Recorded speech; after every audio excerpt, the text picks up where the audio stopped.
No princípio, antes que qualquer coisa existisse, havia apenas Deus. Então, Deus decidiu criar o mundo. A Bíblia nos conta essa história incrível no livro de Gênesis. No primeiro dia, Deus disse: haja luz. E a luz apareceu, separando o dia da noite. Deus viu que a luz era boa. No segundo dia, Deus criou o céu. Ele separou as águas debaixo do céu das águas acima do céu. No terceiro dia, Deus reuniu as águas debaixo do céu em um só lugar e a terra seca apareceu. Ele chamou a terra seca de terra e as águas reunidas de mares. Então, Deus fez plantas, árvores e flores para cobrirem a terra. Tudo começou a ficar colorido e bonito. No quarto dia, Deus criou o sol para brilhar durante o dia e a lua e as estrelas para iluminarem a noite. Ele os colocou no céu para marcar os dias, as estações e os anos. No quinto dia, Deus encheu os mares com peixes e outras criaturas marinhas. Ele também criou os pássaros para voarem pelo céu. Deus viu como eram maravilhosos e disse a eles que se multiplicassem e enchessem os mares e os céus. No sexto dia, Deus criou todos os tipos de animais para viverem na terra. Havia animais grandes e pequenos, selvagens e mansos. Então, Deus fez algo muito especial. Ele criou as pessoas, um homem e uma mulher. Ele os fez parecidos com ele mesmo e deu a eles o mundo inteiro para cuidar. Disse que cuidassem dos animais e das plantas e tivessem filhos para encherem a terra. Finalmente, no sétimo dia, Deus terminou sua obra de criação e descansou. Ele abençoou esse dia e o tornou sagrado, pois foi o dia em que descansou de todo o seu trabalho criativo. Essa é a história de como Deus criou o mundo em 6 dias e depois descansou no sétimo. É uma história de como tudo começou e de como Deus fez o nosso mundo com tanto cuidado e beleza. Ela nos lembra que tudo no mundo, desde as maiores montanhas até as menores criaturas, faz parte da incrível criação de Deus. Depois de vagar pelo deserto por 40 anos, os israelitas, liderados por Josué, finalmente estavam entrando na terra prometida. Mas havia um grande obstáculo em seu caminho: a cidade fortificada de Jericó, com muralhas tão fortes e altas que nenhum exército poderia facilmente derrotá-la. Deus tinha um plano para que os israelitas conquistassem Jericó. E esse plano era diferente de qualquer estratégia de batalha já criada. Deus disse a Josué que os homens armados deveriam marchar ao redor da cidade uma vez por dia, durante 6 dias. Eles deveriam ser seguidos por 7 sacerdotes, carregando trombetas feitas de chifres de carneiro e a Arca da Aliança, um baú sagrado que representava a presença de Deus entre eles. Então, no 7º dia, deveriam marchar ao redor da cidade 7 vezes. Ao comando de Josué, após a 7ª volta, os sacerdotes deveriam tocar suas trombetas e todo o povo deveria gritar o mais alto que pudesse. Josué e os israelitas seguiram exatamente as instruções de Deus. Os habitantes de Jericó observavam enquanto os israelitas circulavam sua cidade uma vez por dia, em silêncio, exceto pelo som das trombetas. Eles estavam confusos e até achavam engraçada aquela estratégia militar incomum. Finalmente, o 7º dia chegou. Os israelitas se levantaram ao amanhecer e marcharam ao redor da cidade. Não uma, mas 7 vezes. A expectativa crescia a cada volta. Então, quando Josué deu o sinal, os sacerdotes tocaram suas trombetas e o povo gritou com toda a sua força. E algo incrível aconteceu. As muralhas de Jericó desabaram completamente. Os israelitas avançaram diretamente para dentro da cidade e a capturaram, exatamente como Deus havia prometido. Há muito tempo, em Israel, quando os filisteus governavam, nasceu um menino especial chamado Sansão, filho de uma mulher que nunca havia conseguido ter filhos. Um anjo apareceu a ela e disse que ela teria um filho. O anjo disse que Sansão seria um nazireu, o que significa que ele seria dedicado a Deus desde o nascimento. Havia uma regra: ele nunca poderia cortar o cabelo, pois seu cabelo comprido era o segredo por trás de sua força incrível. À medida que Sansão crescia, ficava famoso por sua super força. Uma de suas primeiras façanhas foi lutar contra um leão enorme e assustador com as próprias mãos. Ele o traçou como se fosse uma folha de papel. Todos que ouviram sobre isso ficaram maravilhados. Isso mostrou que ele tinha um poder especial dado por Deus. A vida de Sansão foi cheia de aventuras e também de momentos difíceis. Ele frequentemente se via lutando contra os filisteus, que estavam sendo muito cruéis com o povo de Israel, os israelitas. Em uma luta impressionante, Sansão ficou tão furioso que pegou uma queixada de jumento e usou-a para derrotar 1000 soldados do exército filisteu. Sua força era inacreditável e todos sabiam que era um dom de Deus. Mas Sansão tinha um grande problema que ele não percebeu. Ele se apaixonou profundamente por uma mulher chamada Dalila. Os filisteus descobriram isso e usaram Dalila para enganar Sansão. Eles queriam saber o segredo de sua força. Dalila tentou muitas vezes descobrir até que, finalmente, Sansão contou a ela sobre seu cabelo. Ele disse que, se seu cabelo fosse cortado, ele perderia sua força. Uma noite, enquanto Sansão dormia, Dalila mandou cortar seu cabelo por um filisteu. Quando ele acordou, estava fraco. Os filisteus o capturaram facilmente. Eles foram cruéis e brutais com ele. Arrancaram seus olhos e o prenderam. Foi a parte mais triste da vida de Sansão. Mas na prisão, o cabelo de Sansão começou a crescer novamente, e junto com ele, sua força começou a voltar. Em seu momento final de heroísmo, Sansão estava em um templo cheio de filisteus. Ele orou a Deus por força mais uma vez. Com todas as suas forças, empurrou as enormes colunas do templo. O templo desabou, destruindo seus inimigos e também a si mesmo. A vida de Sansão serve como uma poderosa lição sobre as consequências de nossas escolhas e a força infalível de Deus, mesmo em nossos momentos mais fracos.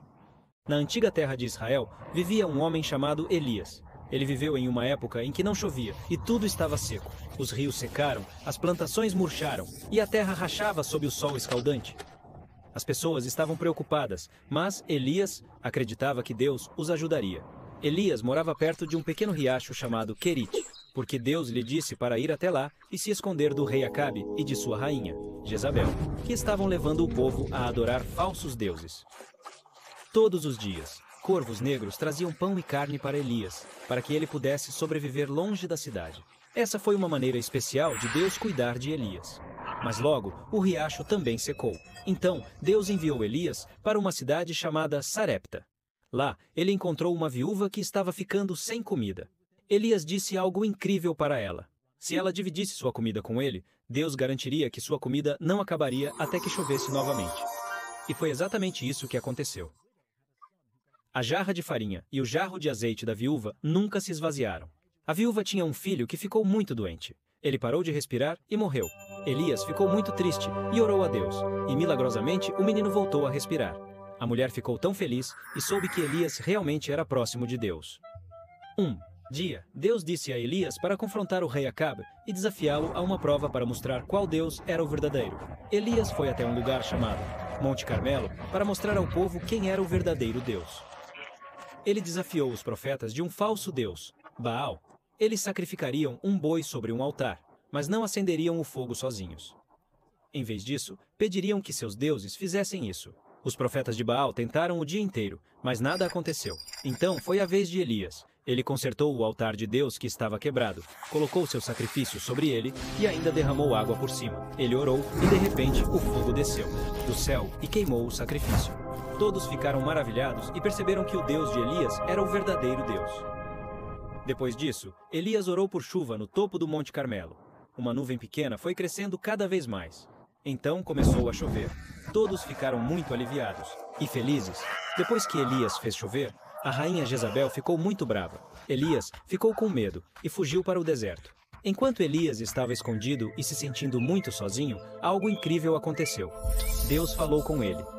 Deus disse a Elias que ele não estava sozinho. Havia muitas outras pessoas que agora acreditavam em Deus. Isso fez Elias se sentir muito melhor. Deus também falou sobre novas tarefas que ele deveria cumprir e sobre um homem chamado Eliseu que o ajudaria e um dia seria seu sucessor.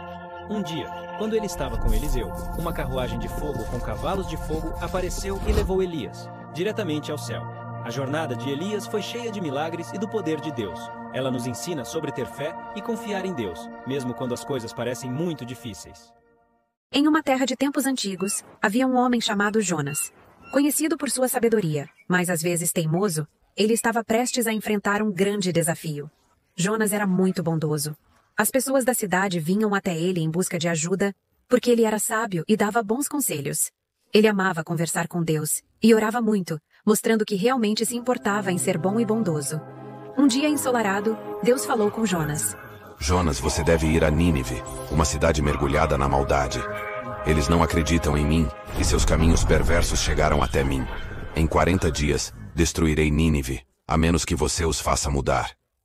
Mas Jonas teve medo e não quis ir. Em vez de ir para Nínive, Jonas embarcou em um navio rumo a Tarsis, esperando escapar de sua difícil missão. No mar, uma tempestade terrível surgiu. Os marinheiros apavorados se perguntavam quem havia causado aquele infortúnio. Enquanto isso, Jonas dormia no porão, sem saber do perigo. Os marinheiros lançaram sortes para descobrir a causa da tempestade, e a sorte caiu sobre Jonas. Ele confessou: "Estou fugindo da missão que Deus me deu. Joguem-me no mar e a tempestade cessará." Relutantes, os marinheiros jogaram Jonas no mar revolto. Milagrosamente, a tempestade parou. Os marinheiros ficaram maravilhados e prometeram servir ao Deus de Jonas. Nas profundezas do mar, Jonas foi engolido por um grande peixe. Lá dentro, era escuro e úmido. Um lugar estranho. Jonas orou com fervor, percebendo que não podia fugir de seu dever. Ele prometeu cumprir o que Deus havia pedido, se fosse salvo. Após 3 dias, o grande peixe cuspiu Jonas perto de Nínive. Jonas ficou agradecido e sabia que era hora de completar sua missão. Jonas caminhou por Nínive, uma cidade de pessoas perversas que não acreditavam em Deus. Ele os alertou: "Em 40 dias, Nínive será destruída, a menos que vocês mudem seus caminhos." Ele contou toda a história do navio e do grande peixe. As pessoas ouviram Jonas e começaram a mudar, abandonando seus maus caminhos. Quando os 40 dias se passaram, Jonas acampou no deserto para ver o que aconteceria com a cidade. O povo de Nínive agora acreditava em Deus e se arrependeu. Deus viu a mudança de coração deles e não destruiu a cidade. Depois que Nínive foi salva, Jonas ficou chateado. Ele não entendia por que Deus poupou uma cidade que tinha sido tão má. Deus queria ensinar a Jonas sobre compaixão. Então, fez crescer uma planta especial para dar sombra a Jonas sob o sol escaldante. Jonas gostou muito da planta, mas no dia seguinte, Deus permitiu que um verme a comesse. E Jonas ficou com muito calor e infeliz. Deus perguntou a Jonas: "Você se importa com a planta?" Jonas disse que sim. Então Deus respondeu: "Você se importa com uma planta, mas eu me importo com todas as pessoas de Nínive, especialmente com as crianças e os animais. Eles cometeram erros, mas merecem uma chance de ser melhores." A história de Jonas nos ensina sobre bondade e perdão. Mesmo quando as pessoas fazem coisas ruins, elas podem mudar e se tornar boas novamente. Na Bíblia, há uma história sobre quando Jesus encontra o diabo. Depois de ser batizado, ele foi para um grande e solitário deserto para passar um tempo sozinho. Ele queria orar e conversar com Deus. Jesus ficou no deserto por 40 dias e noites, sem comer nada. Então ele estava com muita fome. Enquanto Jesus estava no deserto, algo complicado aconteceu. O diabo, um espírito mau que tenta fazer as pessoas cometerem erros, veio para tentar Jesus. O diabo sabia que Jesus estava com muita fome. Então disse: "Se você é o Filho de Deus, diga a estas pedras que se transformem em pão." Mas Jesus sabia que era errado usar seu poder apenas para se sentir confortável. Então ele respondeu: "Está escrito: o ser humano não viverá só de pão, mas de toda palavra que procede da boca de Deus." Depois disso, o diabo levou Jesus à cidade santa de Jerusalém e o colocou na parte mais alta do templo. O diabo disse: "Se você é o Filho de Deus, jogue-se daqui para baixo, pois está escrito: Ele dará ordens aos seus anjos a seu respeito, e com as mãos eles o segurarão para que você não tropece em alguma pedra." Mas Jesus respondeu: "Também está escrito: não ponha à prova o Senhor, o seu Deus." Por fim, o diabo levou Jesus a um monte muito alto e mostrou a ele todos os reinos do mundo e a sua grandeza. O diabo disse: "Eu lhe darei tudo isso se você se ajoelhar e me adorar." Mas Jesus disse: "Afaste-se, Satanás, pois está escrito: adore o Senhor, o seu Deus, e só a ele sirva." Depois disso, o diabo deixou Jesus. Jesus mostrou que era mais forte do que qualquer tentação. Essa história de Jesus sendo tentado no deserto nos ensina que, às vezes, precisamos enfrentar escolhas difíceis, mas podemos escolher fazer o que é certo, mesmo quando é difícil. Jesus usou as palavras de Deus para ajudá-lo a tomar as decisões certas. Isso nos lembra que, quando sabemos o que é certo e verdadeiro, podemos nos manter firmes contra qualquer tipo de tentação. Há muito tempo, em uma terra chamada Galileia, vivia um homem chamado Jesus. Ele era um mestre que falava às pessoas sobre o amor de Deus e sobre como viver de maneira que agradasse a Deus. Jesus ficou famoso por sua sabedoria e pelos milagres que realizava. Pessoas de todos os lugares vinham para ouvi-lo falar. Um dia, Jesus viu uma grande multidão que havia vindo para ouvi-lo. Então ele decidiu subir em um monte para que todos pudessem vê-lo e ouvi-lo bem. Seus amigos mais próximos, chamados discípulos, também foram com ele. Foi ali que Jesus fez um dos seus ensinamentos mais famosos, chamado o Sermão da Montanha. Jesus começou seu sermão com algo chamado as Bem-aventuranças. Essas eram bênçãos que ele dizia para pessoas que muitas vezes eram ignoradas ou estavam passando por dificuldades. Ele dizia coisas como: bem-aventurados os pobres de espírito, pois deles é o reino dos céus, e bem-aventurados os mansos, pois herdarão a terra. Ele estava ensinando que Deus se importa com todos, especialmente com aqueles que se sentem tristes ou excluídos.